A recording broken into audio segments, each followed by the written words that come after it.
showed up at what I've learned is probably considered one of the earlier talks of the day, depending what you got into last night or didn't get into. So either way, thanks for being here. I appreciate it. I'm Chris. I'm the project manager for the Ethereum name service, ENS. I've been with the project for, in different capacities for about 2 years.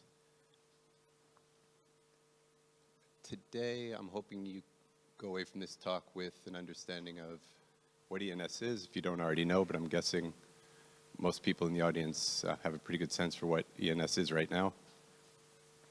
After that, I'll build on the timeline that Dean shared earlier today to give you an idea of where we started and where we are today. And then after that, I'll get into the main agenda of the conversation, which is an update on the permanent registrar and the Shortname Auction. These are two pretty significant milestones in the evolution of ENS, and I feel fortunate to have some time to share some of the details of the conversations we've been having for the past few months to prepare for these two events. And then finally, I'll wrap up with some information, giving you an idea of how you can prepare for the launch of both. So jumping into an ENS introduction, again, with the assumption that most people here have a pretty common understanding of what ENS is. ENS offers a secure and decentralized way to address resources both on and off the blockchain using simple human-readable names. When I first talked to Nick Johnson, the creator of ENS, about this 2 years ago, I asked him what the goal of ENS was, and he said very simply that the goal of ENS is to replace every Ethereum address essentially shown to a user or possibly to code with an ENS name. So it may not sound like the most modest of goals, but we feel like it's still a very achievable goal. We feel pretty good about the progress we've made to date, although 2019 we really hope we can consider the year of ENS. With some of the shift, with the shift that I experienced at DevCon toward more of a user-centric environment, we truly believe that ENS offers an improvement to the average user and even the not average user when it comes to interacting with Ethereum. And we really hope that this year we see an increase in adoption. And my colleague Brantley, who's here, was hired recently to help us see that through. Okay, a brief introduction to the components. ENS essentially has 3 components. It's made up of a registry, which is essentially the listing of all the ENS domains and subdomains and the metadata of those domains and subdomains, the resolver, domain owner, and the time to live information for the domain or subdomain. The resolvers simply translate names into addresses, and then the registrar is the contract for allocating subdomains. And in addition to, subdomain registrars, we have the root registrar, which allocates the .eth top-level domain, and that's controlled by a 7-person multi-sig. Okay, so here's our timeline to date. ENS was announced back in November of 2016. May 4th, on Star Wars Day, which wasn't a coincidence, ENS was launched. We've held a couple workshops since then, usually in August. And the attendance from 2017 to 2018 the increase was exponential, so we felt pretty good about that from an interest and adoption perspective. Another big milestone in our evolution was May of 2018. In May of 2018, the Ethereum Foundation granted us $1 million, and with that, True Names Limited, which is a Singapore nonprofit company that essentially we all are contractors for, was formed, and the initial team was formed as well. And right now, we're about 10 part-time people, and each of our involvement somewhat fluctuates with the amount of activity going on at any one point in time. Following the grant, we also did a branding relaunch, which some of you may have noticed in the new logo. And the other thing that happened after May is that for the past year, our work and our development, and we feel like our progress became more consistent. And then a couple technical milestones. In September of last year, we announced the Dns Integration, which my colleague Dean discussed earlier today. And then earlier this year, we relaunched the manager, which allows you to manage existing names at manager.ens domains. We've added Brantley, who's here to really help us with the outreach, as I mentioned. And then finally, we also released support for EIP 1577, which is essentially a more flexible addressing scheme to allow us to address various content types. Okay, so now getting into really the main purpose of the talk. There are two things happening in 2019 that we felt are important for the community to know. The first is the launch of the permanent registrar, and then the second is what we're calling the Shortname Auction. So the permanent registrar essentially is replacing the current registrar, and then the Shortname Auction will be a one-time auction that is run to auction off names that are between 3 and 6 characters. As some of you may know, the current registrar only supports names that are 7 characters or longer. So I'll talk a little bit about the registrar. I'll talk about how we made decisions, and then I'll provide some details on both the permanent registrar and the Shortname Auction. Okay, so as I mentioned before, the current ENS system was launched May 4th, 2017. It was always intended to be what we hoped would be a fair and straightforward interim step toward the overall longer-term evolution of ENS. And we were also hoping that would provide insight and experience into both how the system works and essentially how the community would use it. And we feel like over the past 2 years, it's done a pretty healthy job in accomplishing both of those for us. Okay, so we've been having quite a few discussions both internally and externally with the community about the permanent registrar itself and about the auction. There are a number of design decisions that we had to make. We had ideas on how each of the two should work, but we didn't want to impose those ideas on the community. So this is the process that we followed. You'll see that we identified some key design questions internally. We debated them pretty much at length and had pretty healthy debates around each of the key questions. Once we came to what we felt like were reasonable solutions, we proposed them to the community. We took in the community's feedback, we processed that, we updated the proposals, and then ultimately presented those proposals back to the community. And what we're trying to do here was really strike a balance between involving the community, taking the community's feedback, integrating the community's feedback, while also making sure we could make decisions and move forward. So most of the long-form discussions have been happening on our discourse instance, which is discuss.ens domains. So if you're interested in any of the details behind the design decisions we've made, or would like to participate in the conversations which are still ongoing to some extent, you can find them here. So for example, I developed a guide that essentially links to all the other conversations. And as you can see from these next two slides, we put the proposals out to the community, and it wasn't necessarily a set it and forget it kind of thing. We're pretty happy to see that, a lot of the, a few of the key topics received in the hundreds to thousands of views, so a lot of people took a look. And then they also received a healthy number of responses, 40, 50, 60 responses. So we felt like these were pretty active conversations.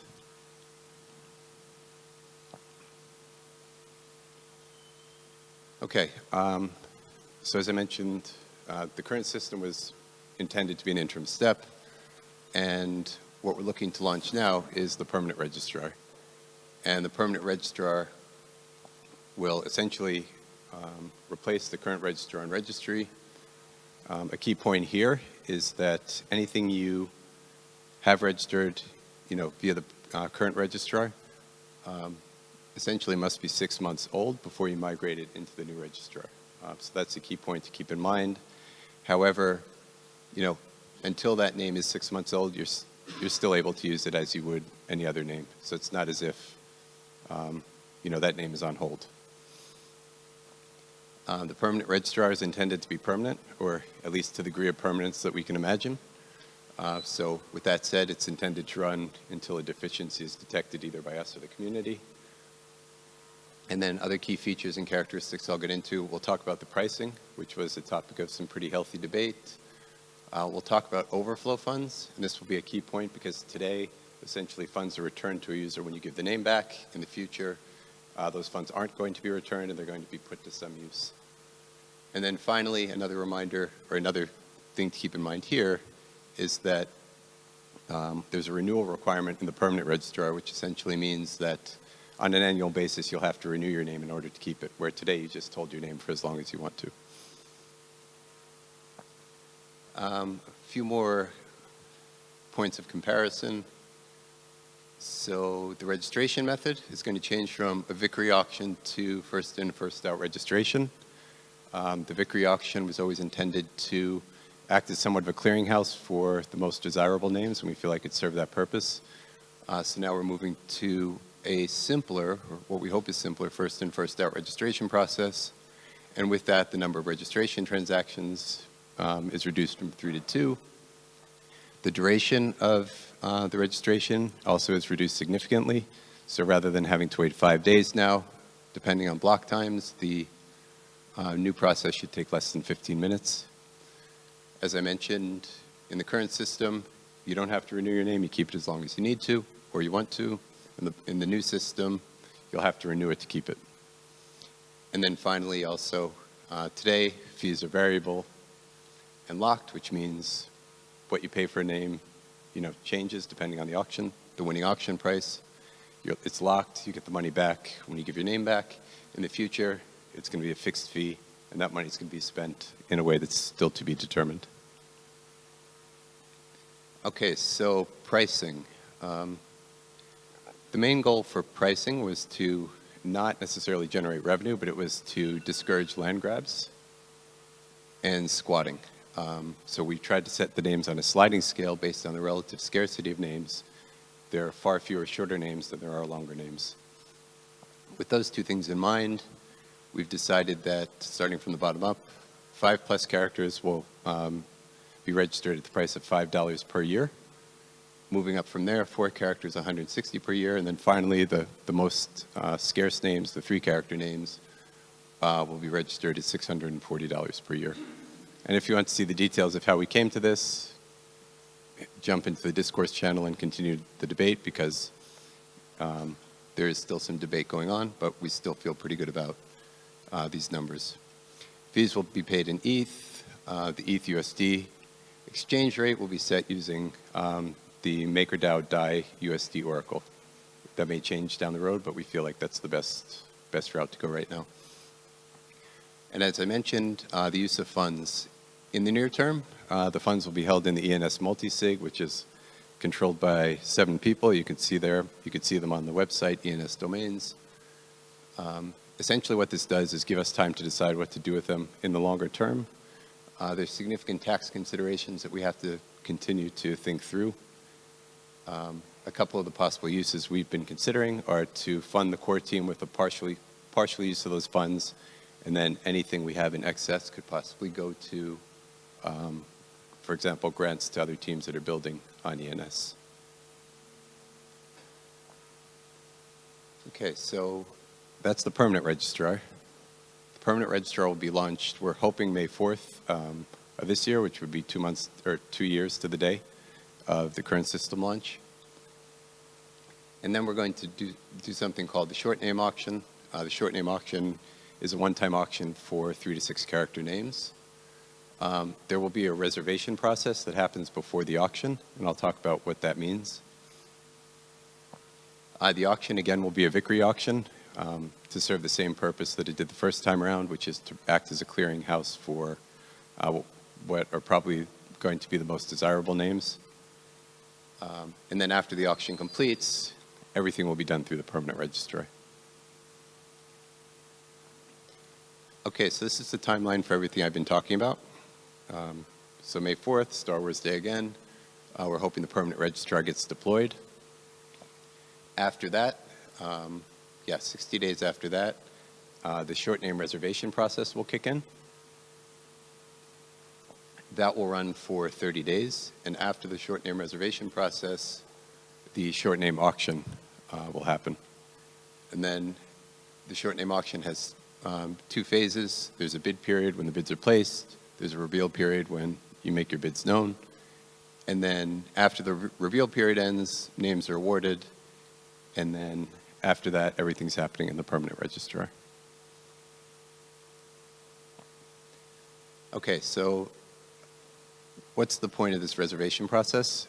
Essentially, the reservation process is a way for DNS domain holders to claim their reciprocal name on ENS. And we debated this quite a bit internally, also with the community. Ultimately, we feel like ENS is more useful the less surprising it is.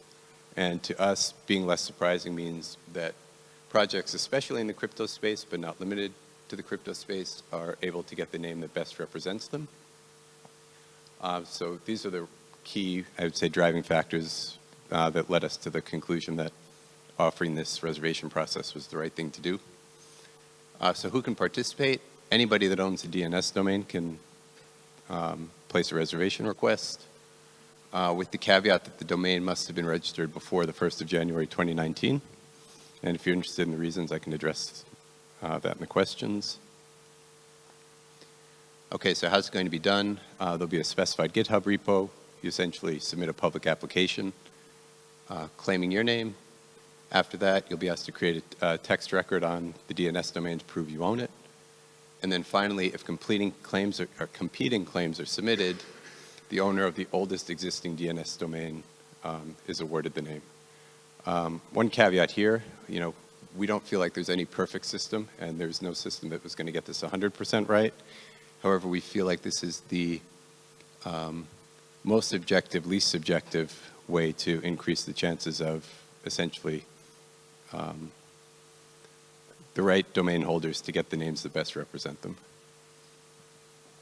As I mentioned, this will happen 60 days after the permanent registrar launch, and it's going to run 30 days before the short name auction. Okay, so what are the criteria? So if you own a DNS domain, the domain was registered before January 1st of this year, the name you claim on ENS has to match one of these 3 criteria. So first would be an exact match with the DNS domain that you own. The second would be a concatenation of your DNS domain and the top-level domain. And then finally, the DNS domain with the suffix .eth removed. So our sponsor here has been asking about this domain, and because they own sf.fr, they'd be able to get the domain they've been asking for. Okay, so how can you prepare for the transition? I'll talk about what you can do if you hold names today, if you're planning to register new names, if you're a third-party app that has integrated or is thinking about integrated with ENS, and then point you to where you can go for additional information later. So existing name holders. The most important thing to know here is that you have to migrate the name that you hold within 1 year of the permanent registrar launch. So if you hold the name today and you want to keep it longer than a year, you need to migrate it into the permanent registrar sometime within a year after May 4th of this year. If you don't migrate it, say by May, whatever it would be, 3rd of 2020, you would lose it, but you can always reclaim the ETH that was locked up. And then where can you do this? You'll be able to do this at our manager, ENS Domains, and then we're hoping to sign up a number of partners that will also provide the functionality. And we'll announce those as the time gets closer. Okay, if you're looking to register a new name, if you want to register it now, you can. You would use the current registrar, either at our partners that you can find listed on the website, the same place you would have done it regardless of this upcoming change. As I mentioned before, even though the name has to be 6 months old before you migrate it, you could still use it as you would. And then once the permanent registrar is launched, again, you'll be able to use our manager to do that, and then our partners will enable the same functionality. Okay, if you're an app that has integrated DNS, and we hope that some of you are, and hope that there are a lot more of you this year. If you're simply resolving a name, there's nothing you have to do. The resolution process stays the same. If you're offering a registration service, and there's some third-party registration services out there, you'll have to migrate to the permanent registrar after May 4th, after we deploy it, and within a year after that. And we're here to help, and we want to help, and Brantley's here to really help you. So if you have any questions about any of this, you can jump in the Gitter channel that we have, and either Nick or Brantley will help you out there. Discourse is where all these discussions that I mentioned are happening. And then finally, there's Brantley's email, and he's here if you want to talk to him after the talk. And that's it. Thanks. Do we have any time? Okay, no time for questions. Thanks.